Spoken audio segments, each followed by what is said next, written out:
ချစ်သူပြည့်တဲ့ပေါင်းလို့ခင်ဗျာယခုနားဆင်နေရတဲ့ပေါက်ဆက်ကတော့အေယာဝတီတိုင်းဒေသကြီးကျုံပျော်မြို့နယ်ခဲပေါင်ကျေးရွာမှာငွေဒင်းကပေါက်ဆက်ဖြစ်ပါတယ်ခင်ဗျာ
ချစ်သူပြည့်တဲ့ပေါင်းလို့ခင်ဗျာ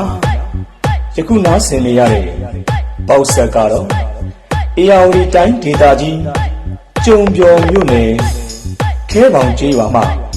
ငွေဒင်းကပေါက်ဆက်ဖြစ်ပါတယ်ခင်ဗျာ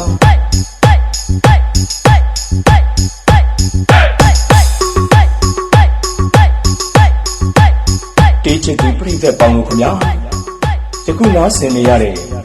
ပေါက်ဆက်ကတော့အေယာဝတီတိုင်းဒေသကြီးကျုံပျော်မြို့နယ်ခဲပေါင်ကျေးရွာမှာငွေဒင်းကပေါက်ဆက်ဖြစ်ပါတယ်ခင်ဗျာ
ချစ်သူပြည့်တဲ့ပေါင်းလို့ခင်ဗျာ